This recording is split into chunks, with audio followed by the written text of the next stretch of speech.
Hello नमस्कार दोस्तों, कैसे हैं आप सभी साथियों। हम लोग रेलवे की परीक्षाओं में पूछे गए प्रीवियस ईयर क्वेश्चंस को घटना चक्र के माध्यम से सॉल्व कर रहे थे। तो उस सीरीज में आगे बढ़ते हुए आज हम लोग अगले टॉपिक को कवर करेंगे जिसका नाम है यांत्रिकी। तो साथियों देखिए, कार्य वाले टॉपिक से जो भी क्वेश्चन पूछे गए हैं इनको हम देखते हैं। देखिए पहला क्वेश्चन है, एक पोर्टर जमीन से 12 केजी सामान उठाता है और उसे जमीन से 1.5 मीटर ऊपर अपने सिर पर रखता है। तो सामान पर उसके द्वारा किए गए कार्य की गणना कीजिए जहां पर जी की वैल्यू दी गई है। देखिए दोस्तों, जो किया गया कार्य होता है वो होता है m इंटू जी इंटू एच, जहां पे m क्या है, m दोस्तों द्रव्यमान है इसका जो वस्तु है, और g आपको पता ही है गुरुत्वीय त्वरण है, और h क्या है, ऊंचाई है। बस हमारा क्वेश्चन सॉल्व हो गया, सब कुछ दिया है। ये हो गया m, ये हो गया आपका h, और g की वैल्यू यहाँ पर दी गई है। बस हम ये तीनों को मल्टीप्लाई कर देंगे और हमारा आंसर आ जाएगा 180 जूल। तो हमारा ऑप्शन सी वाला एकदम सही है। चलिए अगले क्वेश्चन पर चलते हैं। यदि एक हवाई जहाज 4000 मीटर की दूरी तय करता है और किया गया कार्य 20,000 जूल है तो लागू किया गया बल ज्ञात कीजिए। देखिए क्वेश्चन बहुत ही बढ़िया दोस्तों, और ये देखिए 2018 में पूछा गया ग्रुप डी में। तो देखिए हमको पता है कार्य बराबर क्या होता है, कार्य बराबर होता है बल गुणे दूरी। W बराबर होता है F इंटू एस। एक्चुअली ये होता है विस्थापन, मतलब बल गुणे विस्थापन। इसी को हम क्या कहते हैं, इसी को हम कहते हैं कार्य। तो बल नहीं दिया गया है जबकि कार्य दिया गया है और दूरी यानी विस्थापन दिया गया है। तो इसको इधर लेके आ गए हम लोग, तो ये डिवाइड हो गया और आंसर हमारा आ गया 5 न्यूटन। तो बल कितना लगाया गया उस पर दोस्तों, 5 न्यूटन। ए वाला ऑप्शन हमारा सही हो गया। ठीक है, चलिए अगले क्वेश्चन पर। जमीन के ऊपर एक बिंदु पर किसी वस्तु की गुरुत्वीय स्थितिज ऊर्जा को डाट है में किए गए कार्यों के रूप में परिभाषित किया जाता है। तो ये होता है दोस्तों क्या, कि जमीन के ऊपर एक बिंदु पर, ध्यान से सुनिएगा, जमीन है, जमीन के ऊपर कोई बिंदु है, किसी वस्तु की गुरुत्वीय स्थितिज ऊर्जा को गुरुत्वाकर्षण के विपरीत जमीन से उस बिंदु पर उठाने में किए गए कार्य के रूप में परिभाषित किया जाता है। क्योंकि देखिए जमीन के ऊपर है ये, ठीक है, किसी वस्तु की स्थिति, मान लीजिए ये वस्तु है यहाँ पे स्थित है, स्थितिज ऊर्जा मतलब ये स्थित है वस्तु, ठीक है। तो अब यहाँ पृथ्वी के, जब इसको ऊपर आप लेके जाएंगे तो नीचे की तरफ पृथ्वी इसको खींचेगी। तो पृथ्वी के विपरीत मतलब गुरुत्वाकर्षण के विपरीत जमीन से उस बिंदु पर आप लेके इस वस्तु को गए हैं साथियों, तो यही जो कार्य है, जितना आपने कार्य किया इसी के रूप में इसकी परिभाषा होती है। क्लियर हो गया, तो ऑप्शन ए हमारा सही है। 1 किलोग्राम की एक वस्तु को 10 मीटर की ऊंचाई तक उठाया जाता है, गुरुत्व बल ज्ञात कीजिए। किया गया गुरुत्व बल द्वारा किया गया कार्य क्या होगा, और यहाँ पे जी की वैल्यू दी गई है 9.8 मीटर पर सेकंड स्क्वायर। देखिए हम लोग जानते हैं कि W इक्वल टू क्या होता है, mgh। तो m क्या है यहाँ पे, ये हो गया आपका द्रव्यमान m 1 kg। ऊंचाई हाइट कितनी हो गई साथियों आपकी 10 मीटर, और जी दिया गया है। तो ये देखिए सबको हमने एक साथ कर लिया तो हमारा आ गया 98 जूल। मतलब ऑप्शन क्या हो जाएगा इसमें, देखिए ऑप्शन डी हमारा और ऑप्शन ए दोनों सेम है। यहाँ पे ऑप्शन डी सही होगा। क्यों सही होगा, माइनस है। कैसे बताते हैं आपको, क्योंकि जो वस्तु को आप उठाए हैं ना, तो विस्थापन बल की दिशा के विपरीत हो तो कार्य क्या होता है, वो ऋणात्मक होता है। अर्थात W बराबर क्या हो गया दोस्तों, -98 जूल। मतलब जब विस्थापन मतलब जिस तरफ आप ले जा रहे हैं उसकी दिशा जो है वो बल की दिशा की उल्टी दिशा में होती है, तो वहां पर कार्य हमेशा ऋणात्मक होता है। चलिए अगले क्वेश्चन पर बढ़ते हैं हम लोग। अगला क्वेश्चन है हमारा, एक कुली जमीन से 20 किलोग्राम का सामान उठाता है और उसे जमीन से 2 मीटर ऊपर अपने सर पर रखता है। तो ये तो सीधी सी बात है, आप इसको कर ही लेंगे। यहाँ पे क्या हो जाएगा mgh, और इतना मल्टीप्लाई कर दिया 400 जूल आ गया। ये हमारा ऑप्शन सी सही हो गया। ठीक है, कार्य करने की क्षमता क्या कहलाती है, तो आप कहेंगे कार्य करने की क्षमता को हम क्या कहते हैं दोस्तों, ऊर्जा कहते हैं।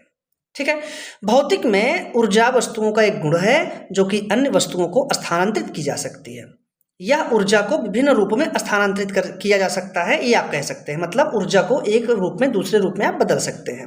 मुख्य रूप से किसी वस्तु अथवा कार्यकर्ता के कार्य करने की क्षमता को ही क्या कहते हैं दोस्तों, ऊर्जा कहते हैं। ऊर्जा ना स्थान घेरती है और ना ही ऊर्जा को हम देख सकते हैं, और इसका जो SI मात्रक होता है क्या होता है, जूल होता है।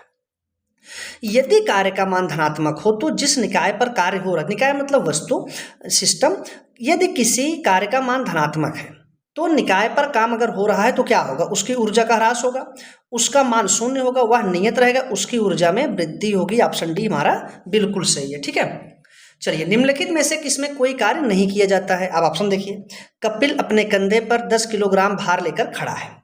सचिन 4 किलोमीटर चलता है। एक कुली किसी बस से किसी कार तक एक वजन ले जाता है। अरुण मैदान पर क्रिकेट खेलता है। देखिए साथियों, इसमें ऑप्शन ए है, इसमें कोई भी काम नहीं किया जा रहा। क्यों? क्योंकि इसमें आप देखिए, कपिल जो है अपने कंधे पर 10 किलोग्राम का भार लेकर खड़ा है। मतलब क्या हो गया? मतलब भार जो है, भार जो है कि भार दोस्तों बल नीचे की ओर लग रहा है, परंतु उस दिशा में विस्थापन जो है वो शून्य है। अतः कपिल द्वारा किया गया, ये देखिए W is equal to F into S होता है। तो जब ये विस्थापन 0 हो गया तो ये पूरी वैल्यू क्या हो जाएगी? 0 हो जाएगी। तो W यहाँ पर क्या हो गया दोस्तों? 0 हो गया। ठीक है, जबकि ये 4 मतलब विस्थापन हो रहा है 4 किलोमीटर इसका। ये भी देखिए कुछ ना कुछ कर रहा है, यहाँ विस्थापन कुछ आएगा तो ये भी 0 नहीं हो सकता है। और ये क्रिकेट खेलते इसमें कार्य हो ही रहा है, ये भी नहीं होगा। तो हमारा ऑप्शन ए एकदम सही है। बल द्वारा किया गया कार्य धनात्मक होता है जब विस्थापन बल की दिशा में होता है, विस्थापन बल के लंबवत होता है, आरोपित बल से विस्थापित नहीं होता है, या विस्थापन बल की विपरीत दिशा में होता है। तो आप कहेंगे ऑप्शन ए हमारा बिल्कुल सही है। जब विस्थापन बल की दिशा में होता है तो बल द्वारा किया गया कार्य धनात्मक होता है। आप इसको याद रखिएगा। मतलब जब विस्थापन किसकी दिशा में हो? बल की दिशा में हो तो कार्य क्या होगा? धनात्मक होगा। और जब विपरीत दिशा में हो तो आप क्या कहेंगे? तब वहां पे ऋणात्मक हो जाएगा। ठीक है, कार्य शून्य होने की स्थिति में विस्थापन और लगाए जाने वाले बल के बीच का कोण क्या होता है? तो आप कहेंगे ये जो होता है हमेशा दोस्तों क्या होता है? 90 डिग्री। क्यों? क्योंकि आपको पता है, ये देखिए W इक्वल टू जो होता है ना, ये F into S cos theta होता है। जो लोग मैथ पढ़े होंगे उनको ये पता होगा। तो कॉस थीटा की वैल्यू पर ही आपका कार्य डिपेंड करेगा। अगर थीटा की वैल्यू 90 डिग्री है तो इसका मतलब क्या हो गया? इसकी वैल्यू पूरी 0 हो जाएगी। तो यहाँ पर क्या हो जाएगा? ठीक है, तो थीटा बराबर हमारा 90 डिग्री। क्लियर हो गया? अगले क्वेश्चन पर चलते हैं। यदि किया गया कार्य जो है दोस्तों वो शून्य है। ठीक है, किया गया कार्य शून्य है तो बल और विस्थापन के बीच का कोण क्या होगा? तो इसको अभी हम लोग किए, ऑप्शन बी। चलिए, एक कुली 100 मीटर की दूरी तक 500 न्यूटन का भार जो है उठाता है, तो उसके द्वारा किया गया कार्य क्या है? बताइए। देखिए, कुली 500 न्यूटन का भार उठाकर 100 मीटर चलता है, मतलब उसके द्वारा किया गया कार्य शून्य है, क्योंकि बल एवं विस्थापन के बीच का कोण क्या है? 90 डिग्री। कुली ऐसे अगर खड़ा है यहाँ पे, तो यहाँ से इसने वस्तु को उठाया, सीधे यहाँ रख लिया, यहाँ मुंडी अपने रखा होगा, तो इसका मतलब यहाँ पे थीटा क्या हो जाएगा? 90 डिग्री। अब वो कितना भी दूर चले कोई मतलब नहीं है। क्यों? क्योंकि यहाँ पे बीच का कोण जो बल है और विस्थापन दोनों के बीच का कोण क्या हो जाएगा? वो 90 डिग्री है। इसलिए यहाँ पे जो W है वो क्या हो गया? 0 हो गया। चलिए अगले क्वेश्चन पर चलते हैं हम लोग। अगला क्वेश्चन हमारा, निम्न में से किस मामले में कोई कार्य नहीं होता है? एक पवन चक्की कुएं से पानी निकाल रहे, बिल्कुल काम होता है यहाँ पर। एक गधा अपनी जमीन पर वजन, यही ऑप्शन बी। मतलब इतना समझ लीजिए दोस्तों, कोई भी वस्तु लेकर के आप चल रहे हैं, ठीक है, इस मामले में कोई काम नहीं होगा, क्योंकि वस्तु का जो विस्थापन है ना वो लगने वाले बल की दिशा के लंबवत है। ठीक है, तो यहाँ पे थीटा जब 90 डिग्री हो जाएगा तो अपने आप कोई भी क्वेश्चन अगर ऐसा आता है, कोई कुली है वो सामान अपने सर पे रख के चल रहा है, कोई गधा जा रहा है, मतलब कोई भी चीज अपने ऊपर लेकर के कोई वस्तु जा रहा है, तो वहां पर कोई कार्य नहीं होता है। क्लियर हो गया? तो ऑप्शन बी हमारा सही है। 20 न्यूटन का बल किसी वस्तु पर कार्य कर रहा है, वस्तु बल की दिशा में 4 मीटर के माध्यम से विस्थापित है, तो किया गया कार्य क्या है? तो आप इसको कैसे निकालेंगे? 20 इंटू डी, ये देखिए विस्थापन दिया ही है और बल दे दिया गया, तो W बराबर 280 जूल, बस खत्म हो गया। चलिए अगले क्वेश्चन पर चलते हैं हम लोग। अगला क्वेश्चन दोस्तों हमारा क्या, ये देखिए अगला क्वेश्चन हमारा, एक मजदूर भूमि से 15 केजी का सामान लेता है और उसे भूमि से 1 मीटर ऊपर अपने सिर पर रखता है, उसके द्वारा सामान पर किए गए काम की गणना कीजिए। ये सवाल हम कर चुके हैं। ठीक है, 15 केजी है तो 15 का गुणा हम करा देंगे 1 मीटर में, और जी की वैल्यू दिया है 10, तो 15 दाम में 150, तो ऑप्शन हमारा 20 सही हो जाएगा। लेकिन अभी यहीं पर पूछता कि इतना केजी का सामान लेकर के चल रहा है, तो वहां पर कार्य क्या हो जाता दोस्तों? 0 हो जाता। ठीक है, कार्य होता है यदि ऊर्जा है। ठीक है, चलिए, जब विस्थापन प्रयुक्त बल की दिशा के लंबवत हो, विस्थापन ये जो है बल है और ये आपका विस्थापन है, या आप इसको बल मान लीजिए, इसको विस्थापन, ये लंबवत है अगर साथियों, तो कह रहे हैं कार्य क्या होगा, तो आप कहेंगे कार्य शून्य होगा। ठीक, क्लियर। किसी वस्तु पर किया गया कार्य निम्नलिखित में से किस पर निर्भर नहीं करता है, ध्यान दीजिएगा। तो कार्य इक्वल टू क्या होता है, F into S into cos theta. तो देखिए किस पर ये निर्भर है, आप कहेंगे F पर, मतलब बल पर निर्भर है। चलिए ये तो कट गया, ठीक है।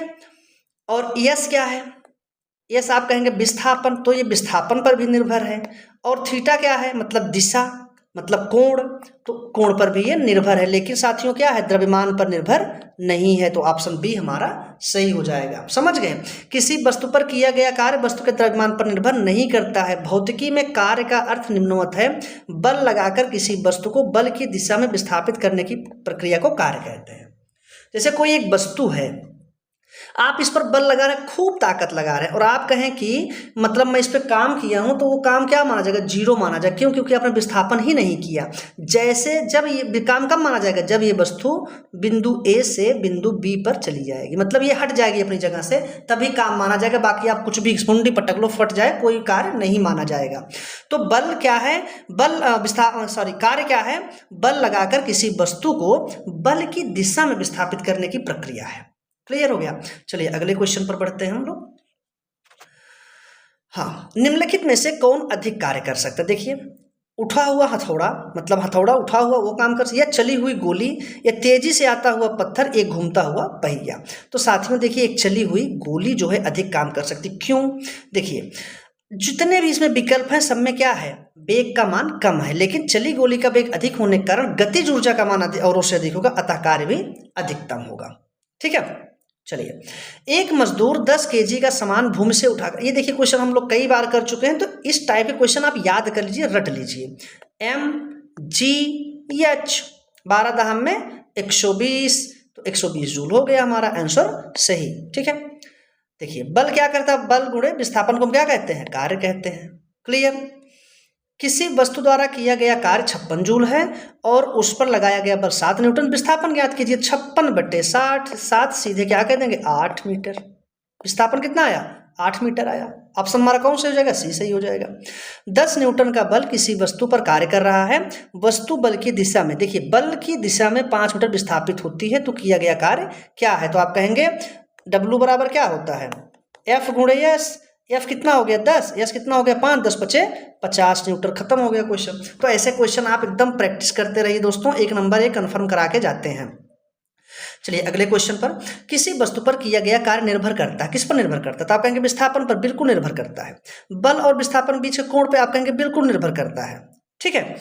चलिए, प्रयुक्त बल पर यह भी निर्भर करता है, वस्तु के द्रव्यमान पर निर्भर नहीं करता। तो ऑप्शन हमारा क्या सही हो जाएगा, ए, बी और सी। तो ऑप्शन डी हमारा बिल्कुल सही है। क्लियर। यदि बल 0 है, इसलिए किया गया कार्य भी क्या होगा, 0 होगा, क्योंकि गुणा है दोनों के बीच में। W = F गुणे S, तो F 0 तो ये 0, S 0 तो ये 0। क्लियर। एक पोर्टर जमीन से 12 kg सामान उठाता और उसे जमीन से, ये देखो क्वेश्चन वही आ गया फिर से 180 जूल, सी वाला हमारा सही हो गया। एक वस्तु पर 50 न्यूटन का बल कार्य कर रहा है, उस वस्तु को बल की दिशा 5 मीटर तक हटाया जाता, 25 न्यूटन है। बल द्वारा किया गया कार्य 25 पंचे 125 है। तो आप लोग ऐसे कर लेंगे, एक बार समझ लीजिए बस कायदे से।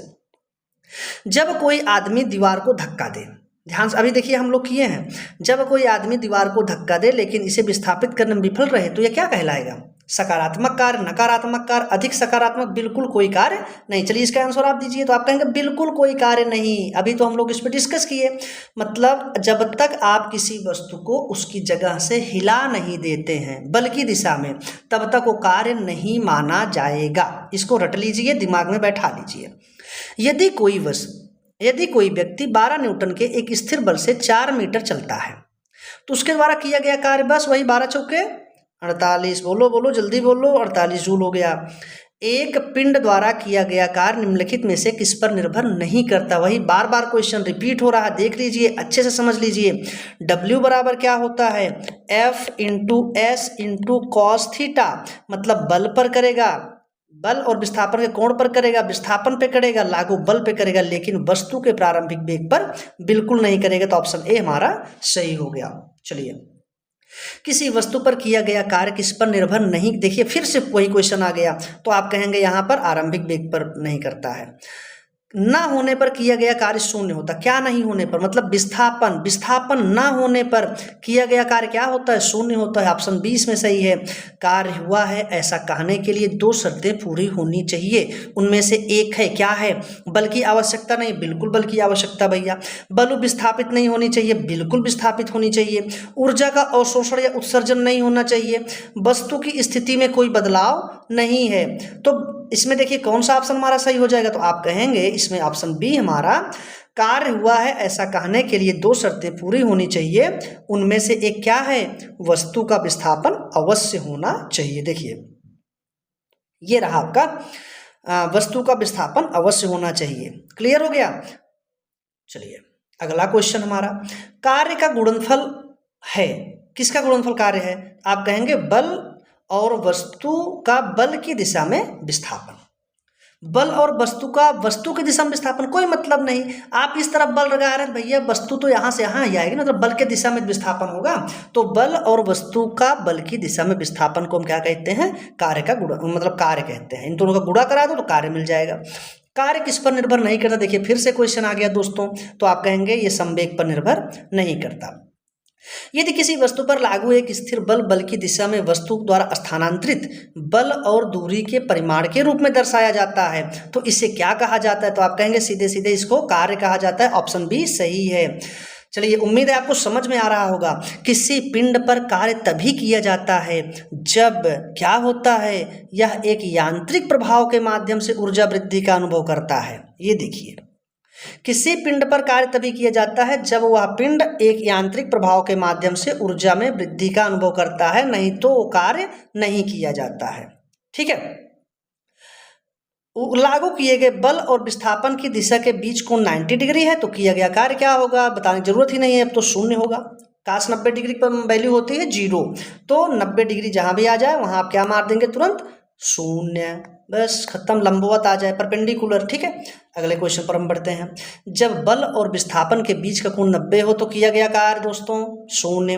किसी वस्तु द्वारा कार्य करने की क्षमता या किसी वस्तु में निहित ऊर्जा पर निर्भर करती है। कैसे, कार्य करने वाली वस्तु की स्थिति और अवस्था। ऑप्शन सी हमारा सही है। कैसे सही है, किसी वस्तु द्वारा कार्य करने की जो क्षमता है या किसी वस्तु में जो निहित ऊर्जा है वह कार्य करने वाली वस्तु की स्थिति और अवस्था पर निर्भर करती है। ठीक है, कैसी उसकी स्थिति है। देखिए फिर से वही क्वेश्चन आ गया। एक मजदूर भूमि से 10 किलोग्राम का सामान लेता है और 1.1 मीटर ऊपर अपने सिर पर रखता है। उसके द्वारा किए गए कार्य करना, तो 10 गुणे 1.1 गुणे 100 और 10, तो ये हो गया 100, ऐसे कर लीजिए आप, इंटू 1.1, तो ये कितना आ जाएगा 110 जूल। 1 जीरो इसका ये हटा दिया, 1 जीरो आके आगे लग गया, तो ऑप्शन हमारा क्या सही हो जाएगा, ऑप्शन डी हमारा बिल्कुल सही हो जाएगा। बोलिए। चलिए अगले क्वेश्चन पर। गति करती हुई एक कार विपरीत दिशा में आती हवा का सामना करती है। कार पर हवा द्वारा किया गया कार्य क्या होगा, बताइए, इसको बताइए। तो आप कहेंगे ये हमेशा ऋणात्मक हो, क्यों होगा दोस्तों, देखते हैं हम लोग। देखिए एकदम ध्यान से समझिएगा, ये आपकी कार है, ये आपकी कार है साथियों, ये देखिए पहिए हमने लगा दिए और इधर से जो है हवा आ रही है। देखिए ये हवा है, हवा इधर से आ रही है, कार ऐसे जा रही है।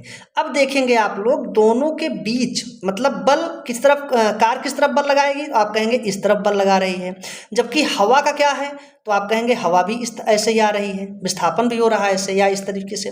तो दोनों के बीच का जो कोण है दोस्तों वो कितना हो जाएगा, वो 180 डिग्री ये हो जाएगा।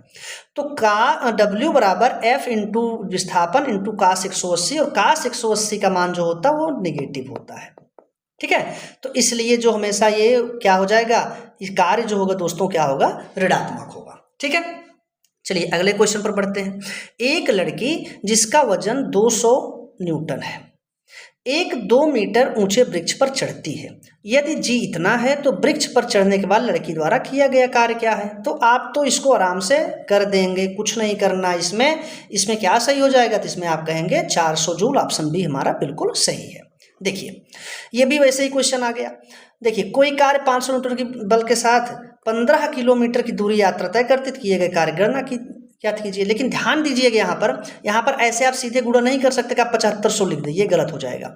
आप ये किलोमीटर में है तो हम जानते हैं जो हमारा मात्रक का यूनिट है इसका, ये आप मीटर में करेंगे पहले। 15 गुणे 1000 मतलब 15,000 मीटर विस्थापन है, इसको ध्यान रखिएगा। तो 500 और इंटू आप 1500 कर दीजिए, 15,000 कर दीजिए, तो जो आंसर मिलेगा आपको ये मिल जाएगा। ये जूल हमारा ऑप्शन जो है सी एकदम बिल्कुल सही है। 10 न्यूटन का एक क्षैतिज बल 5 केजी की एक वस्तु को बल की दिशा में 2 मीटर की दूरी तक विस्थापित कर देता है, तो किया गया कार्य क्या है।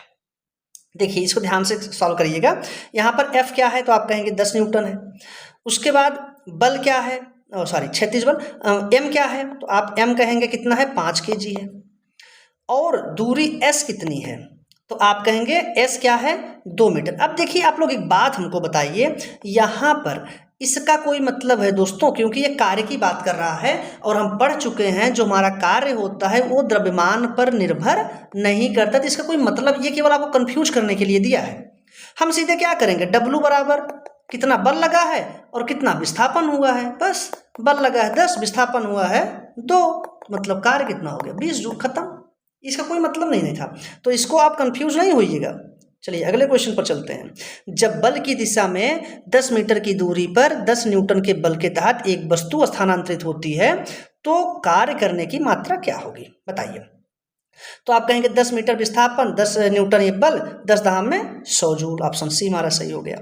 50 न्यूटन का एक बल एक वस्तु को 10 मीटर तक विस्थापित कर देता है, कार्य क्या, 50 दाम में 500, ऑप्शन ये सही हो जाएगा। किसी वस्तु पर बल लगाने पर यदि वह गतिशील नहीं होती तो इसे क्या कहते हैं, इसे कहते हैं कोई कार्य नहीं हुआ। ये सब बहुत कॉमन कॉन्सेप्ट हैं, आप ध्यान रखिएगा इन सब चीज़ों को।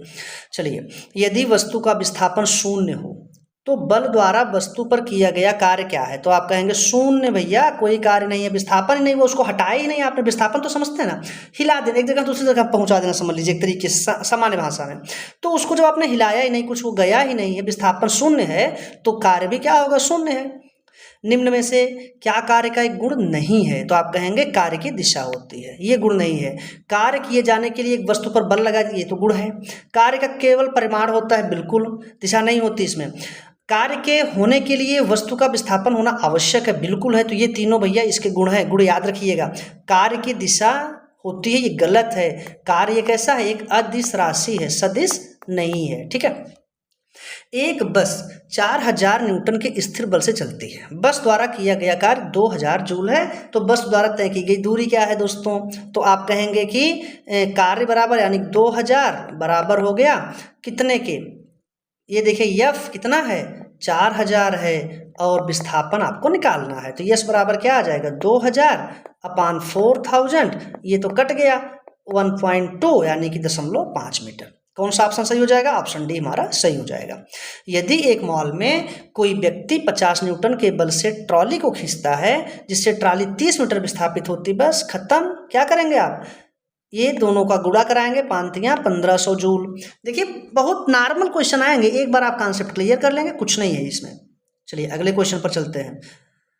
और आप देख रहे हैं कि हर एग्जाम में ये 3-4 क्वेश्चन रिपीटेड हैं, पूछे गए हैं। एक कुली भूमि से 20 केजी का सामान उठाता है और उसे भूमि से 2 मीटर ऊपर अपने सिर पर रखता है। देखिए बताइए क्या है इसमें, बोलिए कुछ नहीं है इसमें ना। 20 केजी है और ये 2 मीटर है, 20 दूनी 40 और ये 10 mgh हो जाएगा ना, mgh। 20 दूनी 40, 40 दाम में 400, तो आप कहेंगे बी वाला हमारा सही हो गया। ये भी वैसे ही क्वेश्चन है, तो आप इसको कर लीजिएगा। इसमें क्या आ जाएगा, 195 जूल। एक लड़का 4 केजी के स्कूल बैग को 30 सेकेंड तक पकड़ता है, उसके द्वारा किए गए कार्य की मात्रा जूल में क्या होगी। ये क्वेश्चन बढ़िया है दोस्तों, बहुत अच्छा क्वेश्चन है। देखिए ध्यान से सुनिएगा, लड़का 4 केजी का स्कूल बैग 30 सेकेंड तक पकड़ता है, तो भार द्वारा नीचे की ओर लगने वाला बल जो हो जाएगा यानी कि mg क्या हो जाएगा, mg हो जाएगा। और ये क्या हो जाएगा, m जो है 4 × 10 यानी 40 न्यूटन। ये कैसे, लड़का यहाँ पे है, ये जो है अपने बैग को यहाँ पे खड़ा है पकड़ के, तो नीचे जो बल लग रहा है वो कितना हो जाएगा दोस्तों, तो आप कहेंगे ये हो जाएगा हमारा 40 न्यूटन। कितना हो जाएगा, ये हो जाएगा 40 न्यूटन, ठीक है। अब आगे देखते हैं, इसी बल को मतलब 40 न्यूटन के बल को लड़का क्या कर रहा है, 30 सेकेंड तक पकड़े हुए हैं। मतलब W बराबर क्या हो गया, अब आप ध्यान से सुनिएगा, F इंटू एस। अच्छा अब ये बताइए क्या इसमें कुछ विस्थापन हुआ है, बैग को उसने हिलाया डुलाया, नहीं हिलाया, केवल पकड़ के खड़ा है, तो इसका मतलब क्या हो गया, S हो गया 0, तो उसने कोई काम नहीं किया। अब आप समझ गए, चलिए 0 हो जाएगा इसमें, ऑप्शन सी हमारा सही है। कार्य तभी हो सकता है जब क्या हो, जब ऊर्जा हो। ऊर्जा के बिना कार्य कैसे करेंगे आप, कुछ नहीं कर सकते। निम्नलिखित में से कौन सा किया गया कार्य का उदाहरण नहीं है। फिर देखिए ऐसे क्वेश्चन आ गए, लड़के का कमरे में दीवार को धक्का देना ही नहीं है, तो यही ऑप्शन हमारा सही हो जाएगा, बाकी सभी सही मतलब हैं, ठीक है। जब प्रयुक्त बल की दिशा और वस्तु के गतिशील होने की दिशा एक दूसरे के लंबवत हो तो कार्य क्या होगा, कार्य होगा 0, कोई कार्य नहीं हुआ, इसको हम बार बार कर चुके हैं। यदि बल और विस्थापन के बीच कोण क्या है दोस्तों, 180 डिग्री होगा, कितना 180 डिग्री होगा, तब क्या होगा, किया गया कार्य ऋणात्मक होगा, ठीक है। देखिए 0 डिग्री होगा तो धनात्मक होगा, ठीक है। 90 डिग्री तक पहुंचते पहुंचते क्या हो जाएगा, 0 हो जाएगा, और 180 डिग्री पर साथियों क्या हो जाएगा, वो ऋणात्मक हो जाएगा। बस इतना ध्यान दीजिएगा। एक वस्तु पर 125 न्यूटन का बल कार्य कर रहा है, उस वस्तु को बल की दिशा में 5 मीटर तक बताइए, कुछ नहीं, इसमें 125 और 5 का गुणा करेंगे 625, देखिए वाट है, न्यूटन है, ये पता नहीं क्या है, तो जूल वाले ऑप्शन पे हम टिक करें। कार्य का मात्रा क्या है, जूल है, ध्यान दीजिएगा, गलती नहीं, यहाँ न्यूटन में मत मार दीजिएगा। यदि कोई व्यक्ति 50 न्यूटन के बल सहित 10 मीटर की, देखिए कुछ है इसमें, 50 गुणे 10 500 जूल, खत्म। बल गुणे विस्थापन 500 जूल। जब बल देखिए खाली स्थान है होता है तो बल द्वारा किए गए कार्य को ऋणात्मक माना जाता है, क्या, तो देखेंगे आप, संवेग की दिशा में होता है, बल की दिशा मतलब बल की विपरीत दिशा में होता है, ऑप्शन डी, मतलब 180 डिग्री का जब कोण बनता है तब क्या होता है, ऋणात्मक माना जाता है। देख लेते हैं हम लोग, ये हो गया। 2 मीटर लंबाई की एक समान चेन टेबल पर ऐसी रखी गई है कि उसकी लंबाई का 60 सेंटीमीटर दोस्तों क्या है, टेबल के एक कोने से मुक्त रूप से लटकता है। चेन का कुल द्रव्यमान जो है, कुल द्रव्यमान यहां से यहां तक का द्रव्यमान कितना है, 4 kg है। टेबल पर पूरी चेन को खींचने हेतु किया गया कार्य कितना हो जाएगा, ध्यान दीजिएगा, आप इसको ध्यान दीजिएगा। पहले हम देखते हैं जो लटका हुआ चेन है इसका द्रव्यमान कितना है। 2 मीटर की लंबाई की एक समान चेन टेबल पर ऐसे रखे, उसकी लंबाई का 60 सेंटीमीटर जो है क्या है, तो टोटल वेट कितना था उसका, 4 kg कुल द्रव्यमान था, ठीक है। और अब देखिए कितना था, 2 मीटर इसकी लंबाई भी है, मतलब इसकी टोटल लंबाई कितनी है, 2 मीटर है। क्या इसका मतलब हो गया, इसका मतलब हो गया 200 सेंटीमीटर, क्लियर। तो 4 यानी 200 सेंटीमीटर और ये 60 सेंटीमीटर इसका ये लटका हुआ है, टोटल कितनी लंबाई है, 200 सेंटीमीटर, और टोटल के कितना है द्रव्यमान, तो आप कहेंगे 4 kg, और वो लटक कितना रहा है, तो आप कहेंगे 60 सेंटीमीटर। ऐसे हम अगर करेंगे तो हमें मिल जाएगा क्या, लटकते हुए पार्ट का जो है द्रव्यमान। तो यहाँ से ये देखिए आपका आ जाएगा कट करके 6/5 kg, समझ गए। बोलिए, इसको निकालने के लिए तरीका है, जैसे देखिए 200 kg सॉरी 200 सेंटीमीटर का जो वेट है वो आप कहेंगे कितना है, कितना 4 है, तो 1 सेंटीमीटर कितना वेट हो जाएगा, 4/200, तो 60 सेंटीमीटर कितना हो जाएगा, तो यही तो आ गया, ठीक है, क्लियर हुआ। चलिए अब देखिए आगे इसकी कहानी, आगे क्या है, आगे ये है दोस्तों, कार्य बराबर परिवर्तित स्थितिज ऊर्जा, यानी कि अंतिम स्थितिज ऊर्जा और माइनस प्रारंभिक स्थितिज ऊर्जा, दोनों को हम घटा देंगे। तो अंतिम स्थितिज ऊर्जा क्या है, अंतिम स्थितिज ऊर्जा मतलब वो अब स्थिर नहीं है, तो 0 - mgl, यानी कि वही mgh, वही उसकी लंबाई, तो ये माइनस माइनस क्या हो गया, प्लस हो गया, ठीक है। तो आपका देखिए जो लंबाई है इसको हम मीटर में चेंज कर लेंगे, इसको जो हम मीटर में चेंज कर लेंगे तो ये आ जाएगा आपका 30/100 मीटर, ठीक है।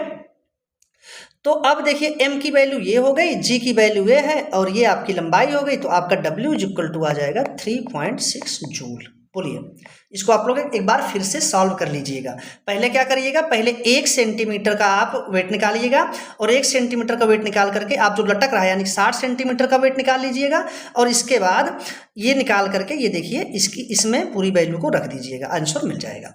एक व्यक्ति 20 kg के सामान को जमीन से 2 मीटर, कुछ नहीं है बताइए, इसमें क्या है 20 दूनी 40 और दहम में 400। mgh m ये हो गया, g ये हो गया, h ये हो गया, बस इसी को निकाल दीजिए। 1 kg की वस्तु है 30 मीटर की ऊंचाई से भूमि पर गिराई जाती है। ध्यान दीजिए, गिराई जा रही है, अभी उठा रहे थे अब गिराई जा रही है। गुरुत्व बल द्वारा किया गया कार्य क्या है?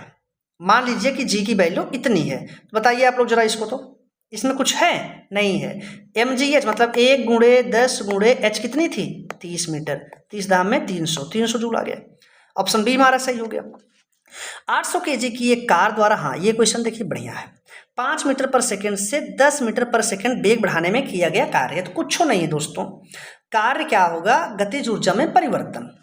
तो गतिज ऊर्जा का फार्मूला हमें पता है कि 1/2 m × v का स्क्वायर।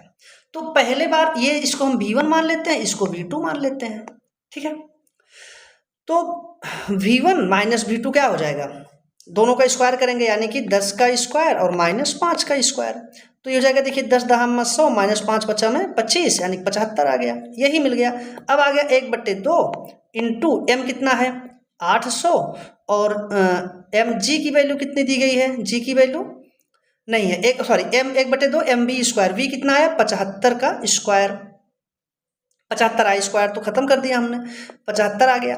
अब इसी को सॉल्व कर लीजिए, 400 75 ये, तो आपका मिल गया कितना 30,000 जूल। यही ऑप्शन सही है। देखिए 30,000 जूल चूंकि ऑप्शन में है नहीं तो किलो जूल में है, तो किलो जूल का मतलब क्या है 1000 से हम भाग दे देंगे, 1000 से भाग दे दीजिए, ये देखिए तो आपका क्या आ जाएगा 30 किलो जूल। ऑप्शन आपका ए सही हो जाएगा। बोलिए, चलिए अगला हमारा जो टॉपिक है वो है दोस्तों शक्ति यानी कि पावर। तो इसमें हम देखते हैं कि शक्ति क्या है। शक्ति है कार्य करने की दर को क्या कहते हैं। कार्य करने की क्षमता तो ऊर्जा कहलाती थी, लेकिन कार्य करने की दर को हम शक्ति कहते हैं। किसी निकाय द्वारा एकांक समय मतलब 1 मिनट में, 1 घंटे में, एक जो भी एक आएगा, एकांक समय में किए गए कार्य को उसकी शक्ति या सामर्थ्य कहते हैं। अर्थात कार्य करने या ऊर्जा स्थानांतरण की जो दर होती है, मतलब 1 सेकंड में कितनी ऊर्जा, एकांक समय कितनी ऊर्जा ट्रांसफर हो गई, उसको क्या कहते हैं, पावर कहते हैं। इसका जो मात्रक दोस्तों होता क्या, जूल पर सेकंड या वाट होता है। ये सब चीजें याद रखिएगा। यह एक अदिश राशि है, मात्रक ये होता है जूल सेकंड या वाट। यदि कोई कारक मतलब काम करने वाला, यदि कोई काम करने वाला व्यक्ति t समय में w कार्य करता है तो उसकी शक्ति क्या होती है, उसकी शक्ति जो है कार्य बटे समय, मतलब P = हो जाएगा आपका W/T। ये याद रखिएगा। अब आगे हम बढ़ते हैं। शक्ति को किस रूप में व्याख्यायित किया जाता है, तो आप कहेंगे कार्य करने की दर अथवा ऊर्जा स्थानांतरण की दर को हम शक्ति कहते हैं, ठीक है। कार्य करने की दर या ऊर्जा स्थानांतरण की दर को क्या कहते हैं, तो आप कहेंगे शक्ति कहते हैं। यदि कोई कारक मतलब काम करने वाला व्यक्ति है t समय में w कार्य करता है तो उसकी पावर क्या होगी, पावर क्या होगी बताइए जल्दी बताइए। तो पावर होगी ये ऑप्शन सी, कार्य बटे समय। बोलिए, अभी तो हम लोग यहाँ पे यही किए W/T, कार्य बटे समय, बस ऑप्शन सी हमारा सही हो जाएगा इसमें। शक्ति = W/T, जहां W क्या मतलब है, तो आप कहें W का मतलब क्या है दोस्तों, D कार्य है। निम्न में से कौन सी भौतिक मात्रा किए गए कार्य की गति को मापती है, तो आप कहेंगे शक्ति है। एकदम ध्यान से इस टॉपिक को पढ़िएगा, ये टॉपिक बहुत ही आसान है साथियों और नंबर दिला के जाते हैं, ग्रुप डी के एग्जाम में पूछे भी खूब जाते हैं, ठीक है। 50 kg द्रव्यमान का एक लड़का 40 सीढ़ियां 9 सेकंड में चढ़ता है। यदि प्रत्येक सीढ़ी की ऊंचाई 15 सेंटीमीटर है तो उसकी शक्ति ज्ञात कीजिए। बहुत ही अच्छा क्वेश्चन है, बहुत ही। तो सबसे पहले हम क्या करेंगे, हमें पता है कि W = एकदम दिमाग ऐसे रखिएगा, W = क्या होता है M × G × H, ठीक है। देखिए M तो हमको पता है दोस्तों कितना है, तो आप कहेंगे M जो है 50 kg है, ठीक है। लेकिन अभी आपको क्या नहीं पता है, H नहीं पता है। तो आप कह रहे हैं कि इसमें 40 सीढ़ियां हैं और एक सीढ़ी की ऊंचाई इतनी है, तो H बराबर टोटल ऊंचाई कितनी हो जाएगी, तो आप कहेंगे 40 × 15, 15 चौका 60, मतलब कितना हो गया 600 सेंटीमीटर। ये देखिए 600 सेंटीमीटर हो गया। बोलिए, यानी किसी को हम क्या लिख सकते हैं, 600 सेंटीमीटर का मतलब आप लिख सकते हैं 6 मीटर। ये तो आ गई आपकी ऊंचाई। G की वैल्यू दी गई है, बस अब देखिए जी की ये आ गया कार्य, W इज इक्वल टू क्या आ जाएगा आपका, W इज इक्वल टू आ गया 50 × 10 × 6 यानी 3000 जूल। और हमको क्या पता है, शक्ति बराबर क्या है, कार्य बटे समय, 3000 बटे 9 यानी कि इतना आंसर आपका आ जाएगा 333.33 वाट, ऑप्शन ए। तो क्वेश्चन बहुत ही अच्छा है, इसको अच्छे से पढ़ लीजिएगा। उस भौतिक मात्रा का नाम बताएं जो बल और वेग के गुणनफल के बराबर है। बल और वेग, देखिए बल यानी कि F इंटू वेग, ये देखिए कार्य करने की क्षमता शक्ति कहलाती है। देखिए यदि किसी गतिशील वस्तु पर कोई बल F लगता है तो इस बल पर आरोपित शक्ति क्या होगी, वस्तु के वेग और बल के गुणनफल के बराबर होगी। तो इसको हम क्या कहते हैं, शक्ति कहते हैं। बोलिए क्लियर हो गया, ऑप्शन सी। एक 40 kg भार वाली लड़की 4 सेकंड में 5 मीटर तक ऊंची वाली सीढ़ियों पर तेजी से चढ़ जाती है, तो उसके द्वारा विकसित शक्ति क्या होगी। कुछ है इसमें, कुछ नहीं है। W इज इक्वल टू निकालो पहले, mgh, m कितना है 40, g कितना है, आप कहेंगे g की वैल्यू इसमें दी नहीं गई तो हम 10 मान लेते हैं।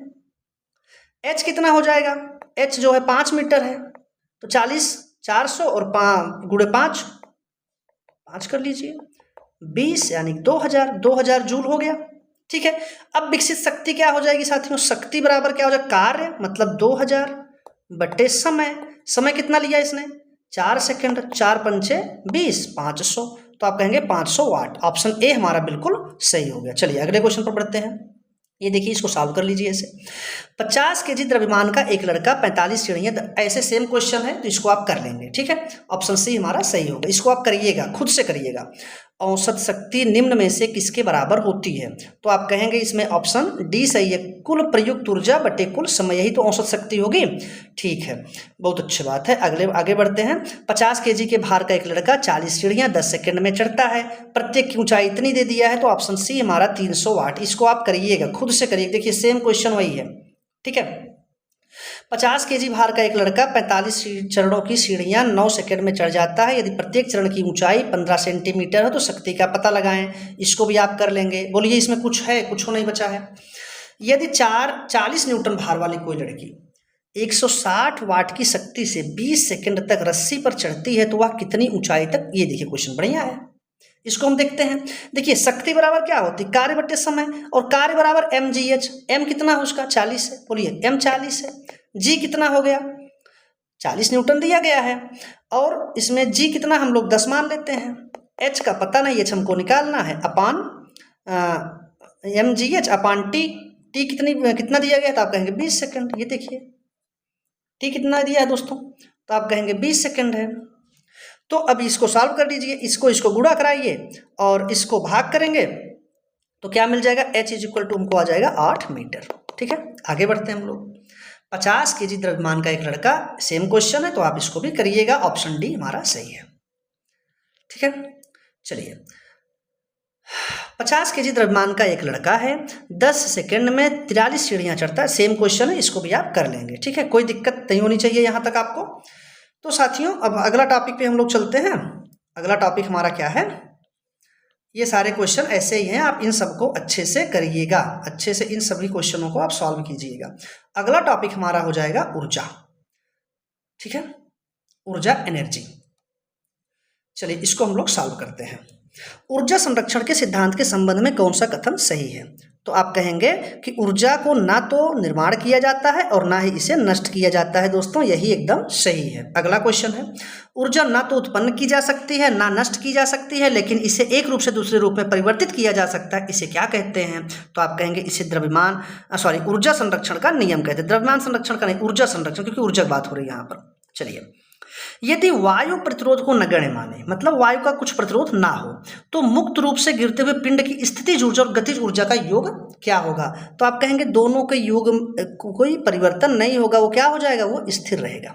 क्यों, क्योंकि वायु कोई प्रतिरोध नहीं है। स्वतंत्र रूप से गिरते हुए किसी पिंड की स्थितिज ऊर्जा साथियों धीरे धीरे घटती जाती है, लेकिन यह ऊर्जा संरक्षण के नियम के अनुसार ही क्या होता, कार्य करता है।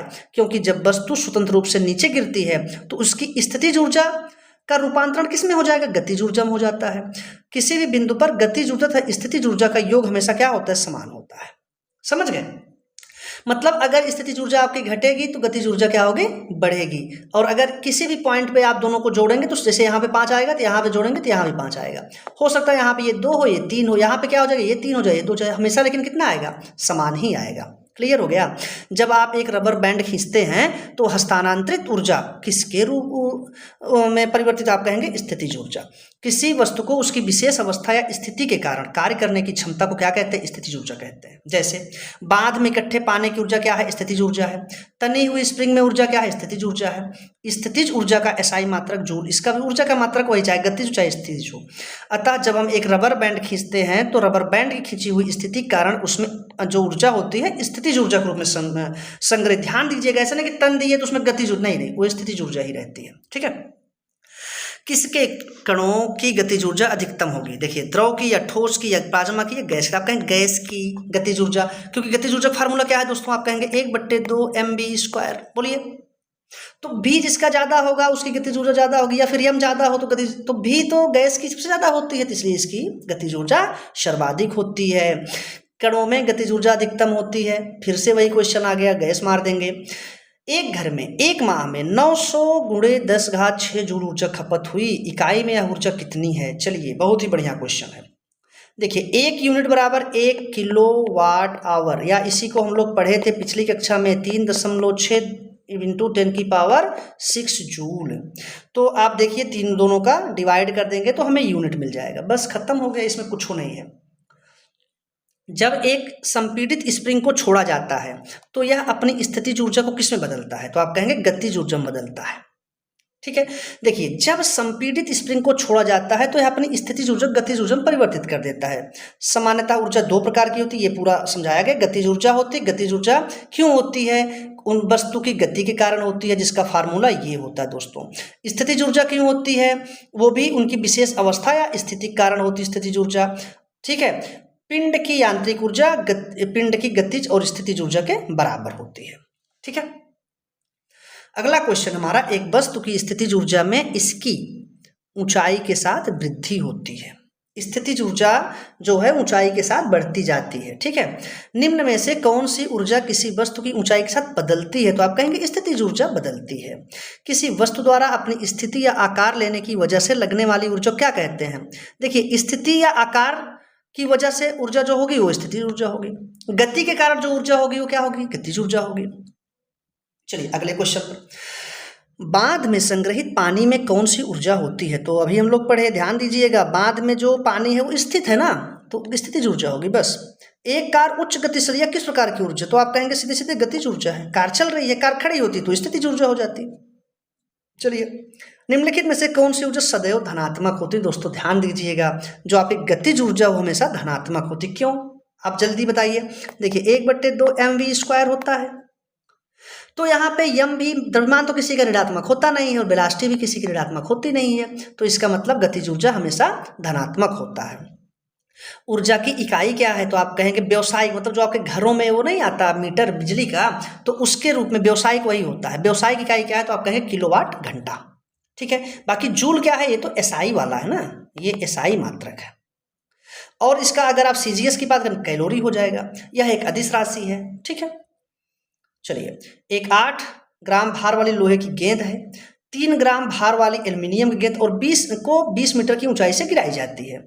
भूमि से 10 मीटर की ऊंचाई पर उनमें निम्नलिखित में से कौन सी राशि समान होगी। चलिए देखिए, क्या समान होगा, तो आप कहेंगे दोनों का जो त्वरण है दोस्तों वो एकदम समान होगा। कैसे, प्रश्न देखिए, m1 कितना है 8 kg है, m2 कितना है 3 kg, यानी कि m1 जो है वो m2 से ज़्यादा है, लोहे वाला एल्युमिनियम वाले से ज़्यादा है। तो सीधी सी बात दोस्तों, जो स्थितिज ऊर्जा आपकी होगी, स्थितिज ऊर्जा फार्मूला होता है mgh, और इसका भी यही हो जाएगा। तो यहाँ पे अगर यम इसका ज़्यादा है और ऊंचाई और ये सब समान है, तो जाहिर सी बात है इसकी स्थितिज ऊर्जा लोहे वाले, आयरन वाले की ज़्यादा होगी। स्थितिज ऊर्जा किसकी क्या हो गई, ज़्यादा हो गई, और वो है कितना, आप कहेंगे 800 जूल। ठीक है। अब देखिए, 10 मीटर की ऊंचाई पर उनका वेग अगर हम निकालेंगे तो ये देखिए, ये फार्मूला, पहला फार्मूला हम लगाएंगे और उससे आ जाएगा ये देखिए, और इसका हम निकालेंगे तो देखिए आप लोग, संवेग जो है ये पहले वाले का ज़्यादा है, तो यहाँ पर स्पष्ट क्या है, 10 मीटर की ऊंचाई पर त्वरण जो होगा वो समान होगा। क्लियर हो गया। चलिए, एक संपीड़ित स्प्रिंग में क्या होता है, तो आप कहेंगे संपीड़ित स्प्रिंग में क्या होगा, स्थितिज ऊर्जा होता है। ठीक है। किसी खींचे हुए रबर बैंड में कौन सी ऊर्जा होती है, आप कहेंगे स्थितिज ऊर्जा होती है। पेड़ से गिर रहे किसी पिंड में क्या होती है, तो आप कहेंगे स्थितिज और गतिज ऊर्जा दोनों।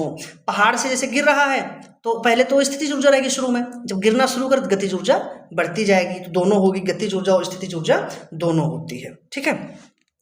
गिरते हुए नारियल में क्या होती है, तो आप कहेंगे गिरते हुए नारियल में गतिज ऊर्जा होती है, क्योंकि यहाँ पे स्थितिज नहीं है तो आप गतिज ऊर्जा टिक, नाभिकीय ऊर्जा, ध्वनि ऊर्जा, रासायनिक ऊर्जा, इसमें क्या आप टिक करेंगे, गतिज। अगर यहाँ पे भी स्थितिज होता तो दोनों हम टिक करते हैं। ठीक है। चलिए अगले क्वेश्चन पर बढ़ते हैं हम लोग। 11 किलोग्राम की एक वस्तु जब भूमि से 5 मीटर की ऊंचाई पर हो तब इसमें निहित ऊर्जा ज्ञात करें। तो mgh लगाएंगे हम, 539 जूल आ जाएगा, हमारा ऑप्शन ए सही हो जाएगा। ये भी वही क्वेश्चन है तो इसको भी हम कर लेंगे। ठीक है।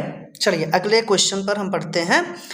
देखिए सारे क्वेश्चंस वैसे ही दिया है। देखिए फिर 11 केजी वस्तु जब भूमि से 6 मीटर की ऊंचाई पर हो तब उसमें निहित ऊर्जा कितनी होगी। जी बराबर दिया गया है, देखिए एम दे दिया है, एच दे दिया गया है, जी दे दिया गया, तो हम तीनों का मल्टीप्लाई कर देंगे तो हमारा आ जाएगा ऑप्शन बी, हमारा सही हो जाएगा। बोलिए क्लियर हो रहा है ना। चलिए अगले क्वेश्चन पर हम लोग बढ़ते हैं। बंदूक से चली गोली लक्ष्य के भीतर गहराई से चली जाती है, लक्ष्य के भीतर वो घुसती चली जाती है, मतलब किसी बॉडी में अगर हो तो अंदर तक चली जाएगी, क्योंकि इसमें क्या होती है दोस्तों, तो आप कहेंगे इसमें गतिज ऊर्जा होती है। भैया गतिमान होती है गोली, तो आप जानते हैं गतिज ऊर्जा होती है। ठीक है। अब देखिए अगला क्वेश्चन है, टरबाइन द्वारा बहते पानी और हवा का प्रयोग किसके परिवर्तन के लिए किया जाता है, तो आप कहेंगे गतिज ऊर्जा को विद्युत ऊर्जा। क्यों, देखिए हवा क्या है, इसमें भी क्या है, गतिज ऊर्जा है, ये चल रही है ना भैया, तो इसमें भी गतिज ऊर्जा है। बहता हुआ पानी में क्या है, तो आप कहेंगे इसमें भी गतिज ऊर्जा है, तो दोनों में गतिज ऊर्जा है, तो इसके लिए क्या है, इसीलिए ये गतिज ऊर्जा किसमें बदलते हैं, हम बिजली लेते हैं, विद्युत ऊर्जा में बदलते हैं। ठीक है। देखिए सवाल फिर से वही आ गया, तो आप इसको सॉल्व करिएगा। क्वेश्चन सभी वही हैं। अगला देखिएगा, किसी बंदूक से बुलेट दागे जाने पर बुलेट की गतिज ऊर्जा होती क्या है, तो आप कहेंगे बंदूक की तुलना में अधिक होगी, बंदूक की थोड़ी सी होगी ना, लेकिन उसकी जो होगी वो हमेशा ज़्यादा होगी। सब लगाने की कोई जरूरत नहीं, कॉमन सेंस से भी हम समझ जाएंगे। बंदूक से बुलेट दागे जाने पर बुलेट की गतिज ऊर्जा बंदूक की तुलना में अधिक होती है। यांत्रिक ऊर्जा माइनस गतिज ऊर्जा, या देखिए हमें पता है कि यांत्रिक ऊर्जा बराबर क्या होता है, यांत्रिक ऊर्जा बराबर होता है गतिज ऊर्जा प्लस स्थितिज ऊर्जा। तो यांत्रिक ऊर्जा में से क्या घटा रहे हैं आप, गतिज ऊर्जा घटा रहे हैं, तो बचेगा क्या, स्थितिज ऊर्जा। तो ऑप्शन क्या हो जाएगा हमारा, बी सही हो जाएगा। एक वस्तु की गतिज ऊर्जा और स्थितिज ऊर्जा के योग को क्या कहते हैं, मतलब कोई वस्तु है उसमें गतिज ऊर्जा और स्थितिज ऊर्जा दोनों को जोड़ देंगे आपको मिल जाएगा यांत्रिक ऊर्जा। क्लियर। चलिए यांत्रिक ऊर्जा क्या होती है, बोलिए, किसी वस्तु की स्थितिज और गतिज ऊर्जा का योग जो होता है यांत्रिक ऊर्जा होती है। बोलिए साथियों, स्थितिज ऊर्जा और गतिज ऊर्जा किसके प्रकार हैं, तो आप कहेंगे यांत्रिक ऊर्जा। ये विद्युत ऊर्जा, परमाणु, ये सब नहीं है, यांत्रिक ऊर्जा के प्रकार हैं। ऊर्जा में कौन सी ऊर्जा में दो प्रकार की ऊर्जा होती है, तो आप कहेंगे यांत्रिक ऊर्जा में दो प्रकार की ऊर्जा होती, कौन कौन सी, स्थितिज ऊर्जा और गतिज ऊर्जा। अगला क्वेश्चन है, 15 किलोग्राम द्रव्यमान की वस्तु इतने मीटर पर सेकंड त्वरण दिया एक समान वेग से गति कर रही है, तो उस वस्तु की गतिज ऊर्जा क्या ज्ञात करें, तो बस वही 1/2 mv²। ये देखिए सॉल्व कर दीजिए, आ गया आंसर। ये भी फिर वही क्वेश्चन आ गया। चलिए, निम्नलिखित में से कौन सी ऊर्जा गतिज ऊर्जा है, बंदूक से निकली गोली बिल्कुल है, तीव्र गति से कार्यरत एक रेलवे इंजन, एक साधारण पेंडुलम की गति। ध्यान दीजिए इसमें आप लोग, तीव्र गति से कार्यरत एक रेलवे इंजन। अब आप हमको ये बताइए कि रेलवे इंजन कार्य कर रहा है, रेलवे इंजन, सॉरी कौन सा क्वेश्चन आ गया, तो इसमें जो है ऑप्शन डी हमारा सही है। क्या, ए, बी और सी, रेलवे इंजन और साधारण पेंडुलम, और ये तीनों क्या है, गति कर रहे हैं ना, तो तीनों हमारे सही, तीनों हमारे गतिज ऊर्जा के उदाहरण है। ठीक है। चलिए, 6 मीटर पर सेकंड के वेग से गतिमान 10 किलोग्राम द्रव्यमान की एक वस्तु की गतिज ऊर्जा क्या है, तो क्या है, कुछ नहीं, 1/2 mv²। m जो है दिया गया है 10, v जो दिया इतना 36 180 जूल। ऑप्शन बी हमारा सही हो गया। ऊर्जा के संबंध में निम्न में से कौन सा कथन सत्य नहीं है, देखिए ऊर्जा भौतिक पदार्थ नहीं है, बिल्कुल है, काहे नहीं है। ऊर्जा किसी कार्य को करने की क्षमता की माप है, भैया बिल्कुल है, कार्य करने की क्षमता को हम ऊर्जा कहते हैं। ऊर्जा को कई रूपों में संग्रहित किया जाता, मापा, बिल्कुल। स्थानांतरण के दौरान निर्गत ऊर्जा निर्वात में जाती है, नहीं, निर्वात में क्यों जाएगी? ऊर्जा किसी वस्तु का वह गुण होता है जिसे किसी एक वस्तु से दूसरी वस्तु में स्थानांतरित करके किसी कार्य को किया जाता है। ये निर्वात में नहीं, मतलब नष्ट नहीं होती है भैया, इसको नष्ट नहीं करते हम लोग, तो ऑप्शन डी हमारा सही हो जाएगा। निम्नलिखित में से किसे ना तो उत्पन्न किया जा सकता है ना ही नष्ट किया जा सकता है, तो आप सीधे सीधे कहेंगे ऊर्जा जी को ना तो नष्ट करते हैं ना तो उत्पन्न करते हैं। 20 किलोग्राम द्रव्यमान का एक वस्तु है, 10 मीटर पर सेकंड की समान वेग से आगे बढ़ रहा है। वस्तु द्वारा प्राप्त गतिशील ऊर्जा क्या है? तो 1/2 m मतलब क्या हो गया 20, बोलिए ऐसे कर लीजिए, और ये हो गया v² मतलब 10 के 2 बार गुणा कर दो, ये भी 10 हो गया, 10 दहाम में 100 दहाम में 1000 जूल। बोलिए कोई दिक्कत नहीं, बढ़ चलते हैं आगे। 20 किलोग्राम के हथौड़े द्वारा प्राप्त विभव ऊर्जा की गणना करें जब इसे 10 मीटर की ऊंचाई तक बढ़ाया जाता है। ध्यान दीजिए, क्वेश्चन बहुत बढ़िया है। हथौड़े का द्रव्यमान दिया है 20 kg, ऊंचाई दे दी है 10, गुरुत्वीय त्वरण दे दिया इतना, तो हम स्थितिज ऊर्जा विभव ऊर्जा वही एक ही बात है, निकाल लेंगे, तीनों गुणा कराएंगे, 2000 जूल आ जाएगा। ऑप्शन हमारा बी बिल्कुल सही हो जाएगा।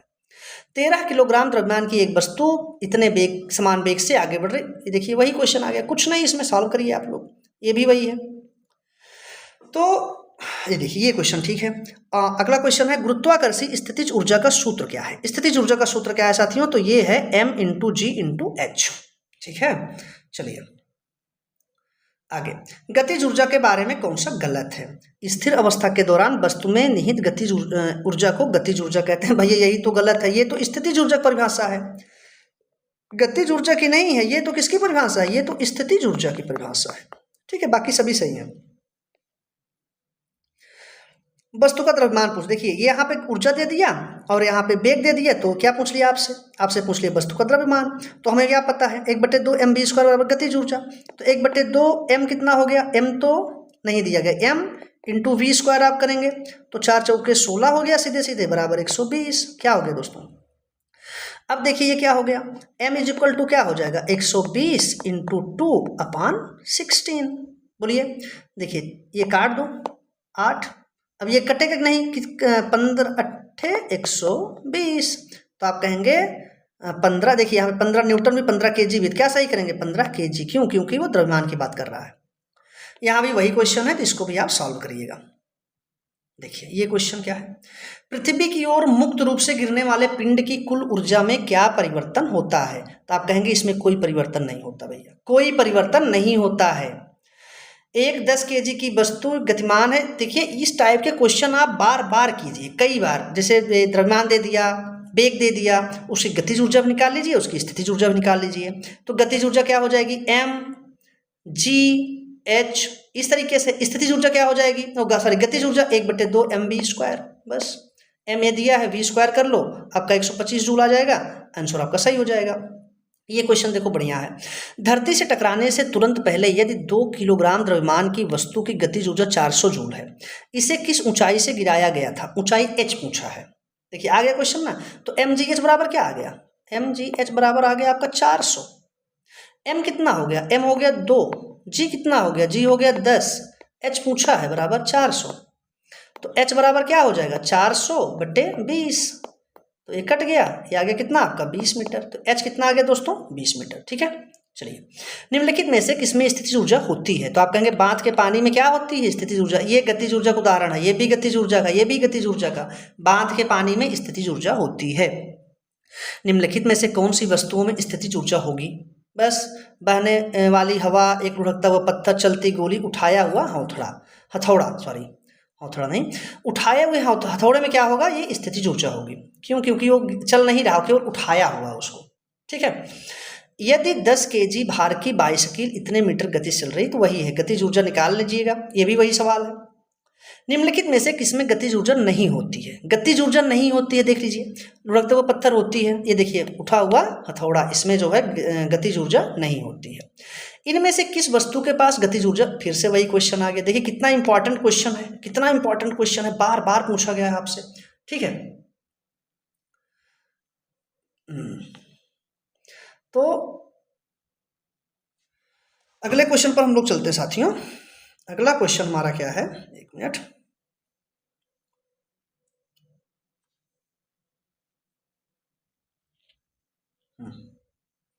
ये देखिए, ये सब सवाल हैं, ये सब क्वेश्चन हैं, आप सॉल्व करिएगा।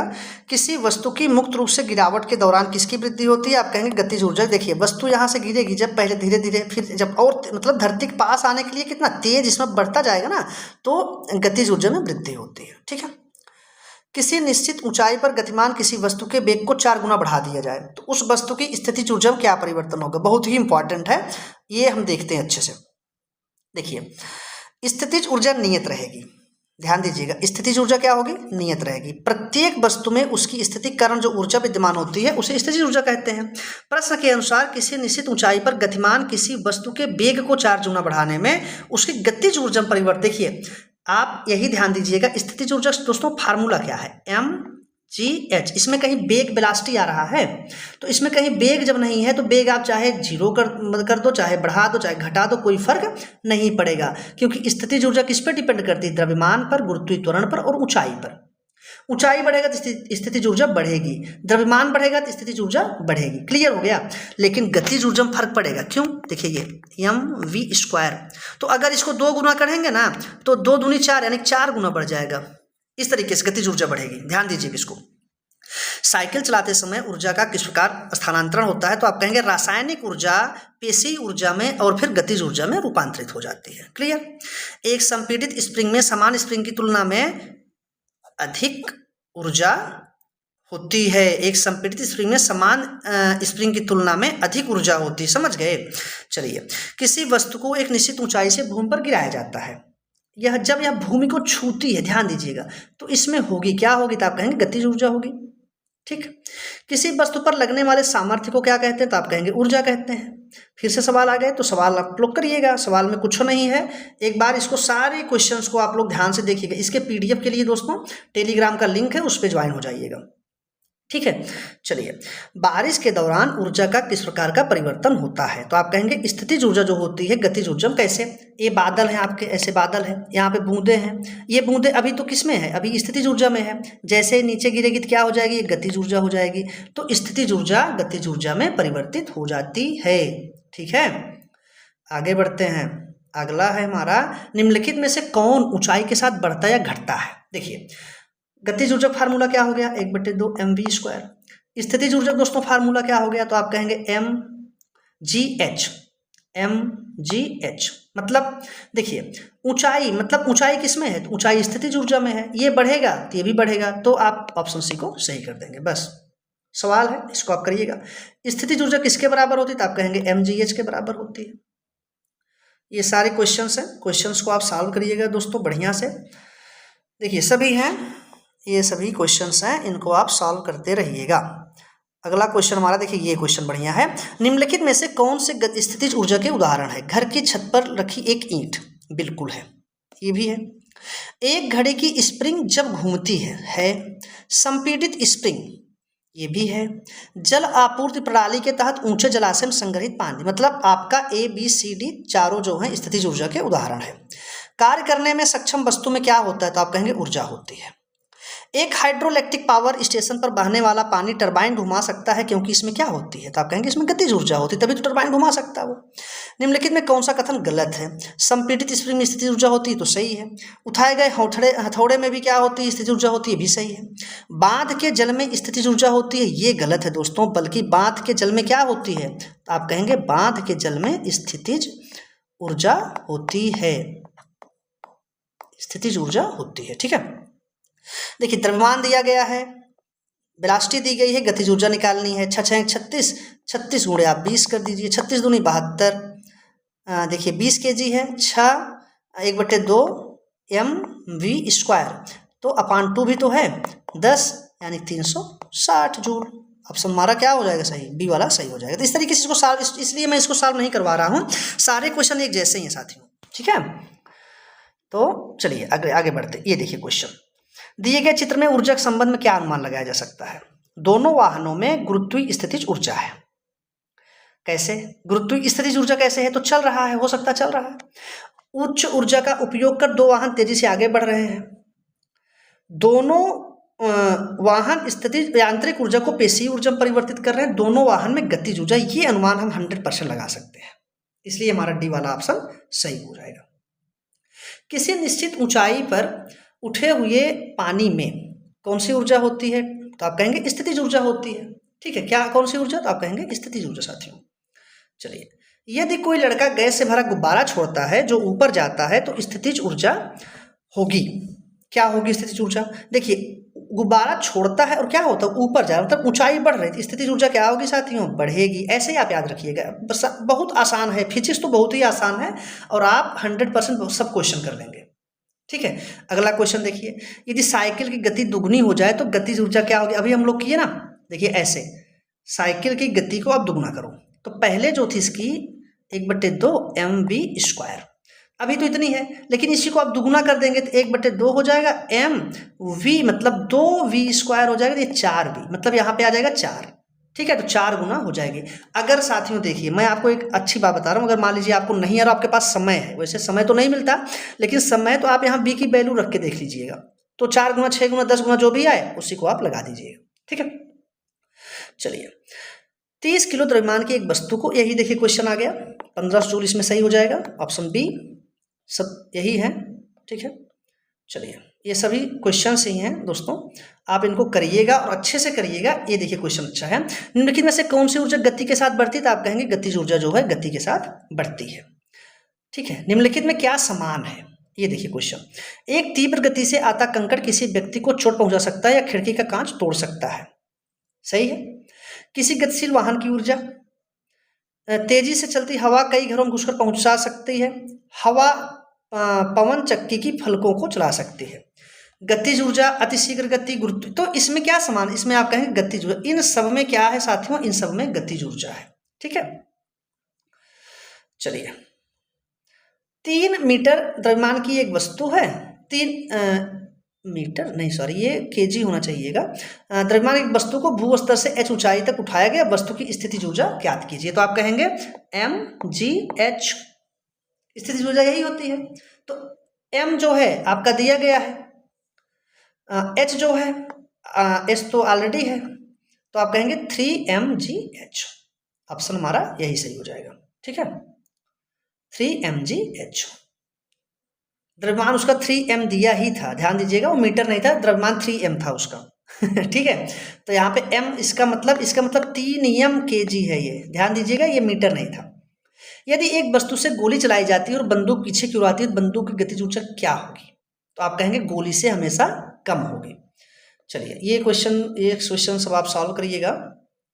आगे बढ़ते हैं हम लोग, ये सभी सवाल हैं, देखिए क्वेश्चंस को सॉल्व करते रहिएगा आप लोग, सभी क्वेश्चंस हैं, सबको एक तरफ से सॉल्व कीजिएगा।